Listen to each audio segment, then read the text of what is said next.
Welcome back sa ating mga balitang basketball. Marami ng center ang Golden State Warriors, sumusobra na. Ipinadala muna ng Golden State Warriors itong si Trayce Jackson Davis papuntang G League sa Santa Cruz Warriors. Paliwanag pa ni Coach Steve Kerr, hindi naman to demotion para kay Trayce Jackson Davis, kung saan ito ay isang oportunidad para hasain pa siya ng gusto doon sa G League. Hindi naman siya magtatagal doon. Isang laban lang daw ang ekspektasyon nitong si Coach Steve Kerr, mga idol, at babalik din naman siya kagad sa Golden State. January 28 pa nang huling makapaglaro bilang starter itong si Trayce Jackson Davis, mga idol. Wala siya sa rotation ngayon ng Golden State Warriors dahil yan sa small ball lineup na ginagamit nitong si Coach Steve Kerr, and so far effective naman ito. Kaya sa ngayon, yan pa rin ang patuloy na ginagamit ni Coach Steve Kerr.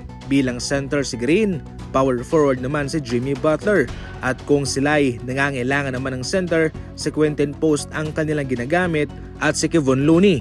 Kaya wala munang lugar para kay Trayce Jackson Davis, mga idol.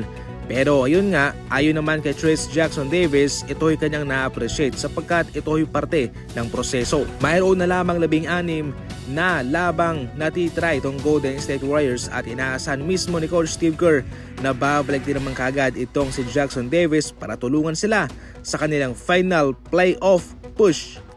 Sa ibang balita, maraming mga fans ni Stephen A. Smith ang umalma patungkol sa pagkumpronta ni LeBron kay Stephen A.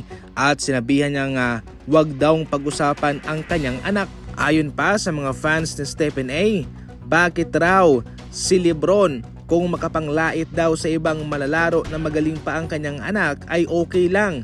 Pero ang pag-usapan daw ang kanyang anak, especially sa media, kung saan yun naman daw ang kanilang trabaho, ay bawal. So yung media, bawal pag-usapan si Bronny James, pero si LeBron pwedeng manglait sa ibang manlalaro. Yan sa ngayon ang malaking katanungan, mga idol, ng mga fans ni Stephen A. Smith, na parang hindi naman daw patas. Well, sa pangkabuuan, kung ayaw daw ni LeBron na pag-usapan ang kanyang anak na si Bronny James, unang-una, dapat hindi niya ito ipinasok sa NBA.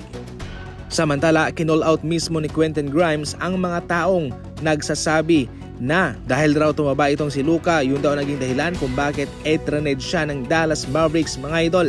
Ayon mismo sa former teammate ni Luka na si Quentin Grimes, na siyang etraned naman ng Dallas Mavericks papuntang Philadelphia 76ers, minsan nakakasira yung mga naratibo yung ating naririnig.